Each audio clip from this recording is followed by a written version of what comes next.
you've mentioned that, and I think that this is something that this is one of the core things that we tend to forget. You've spoken, of course, you spoke, about that continuous research about love, family, and relationships that you're going to be that you're working on at the moment. But let's maybe kind of go a little bit, not deeper, but maybe let's touch a little bit this element of love in business, in business communication. How can we see it? How can we use it? And maybe how can we not forget it in our communication?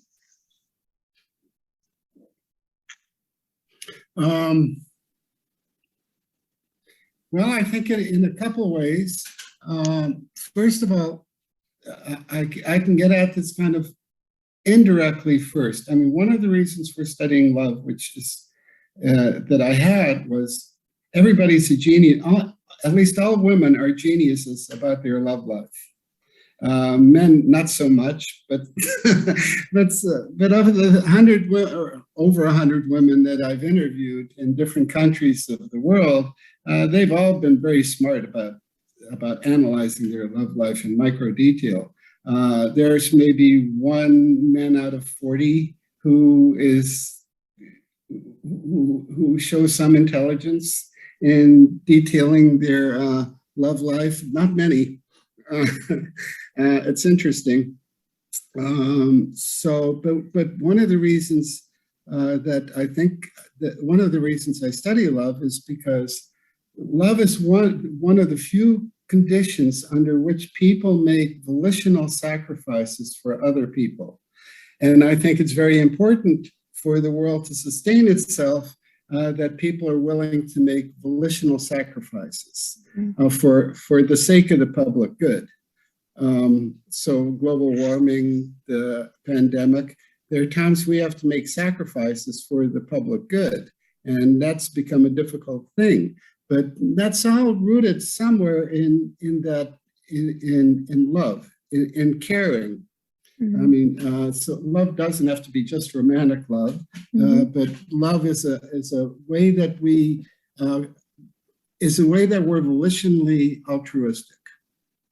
And I think it's important to figure out what the mechanisms of that volitional altruism are. So that's really one of my interests here in love, is to figure out those mechanisms. In business relationships, one of the things that you need to do is what Margaret Gilbert called to create a plural person.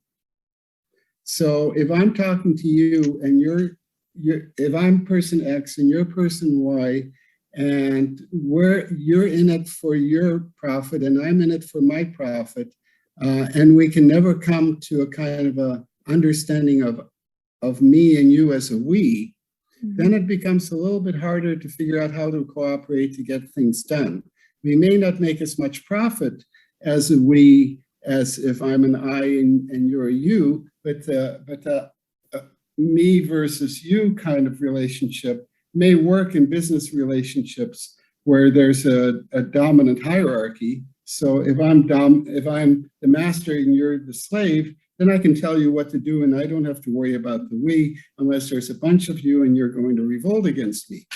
But as long as it's clear that I'm in that position, but when we see each other more and more as equals, then we have to readjust our ambitions and our relationships to ones of cooperation and being able to recognize that the other people's interests also have to be met in this relationship. So then we become a plural person, and we have a commitment, a shared commitment to each other.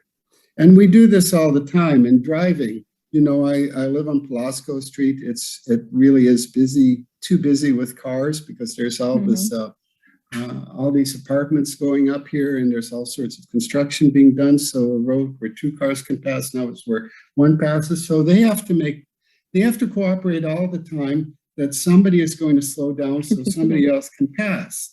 And now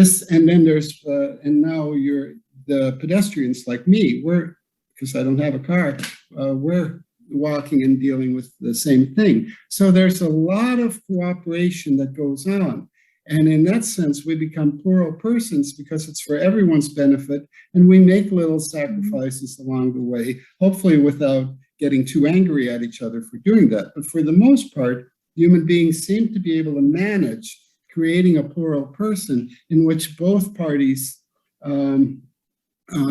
gain something out of it. So I think one of the things is to figure out how to be a plural person, a we, and recognize that both people want to make a profit out of this, want to get something good out of this, and then how you manage that. The other part of this is there's two kinds of interactions. There's one that's just short term. So if I'm driving across the United States and my car breaks down in a small town, there's a town called Truth or Consequences that I like to use for this, and it breaks down, a mechanic comes and he's going to work on it. Now he knows that I'm not staying in that city, so he can make a profit. And after 15 miles, if my car breaks down, I'm not going to come back probably to him. But if we're in a long-term relationship and I move to that town and the car breaks down, I'm not going back to him. So that there's kind of different rules for engagement depending on the person.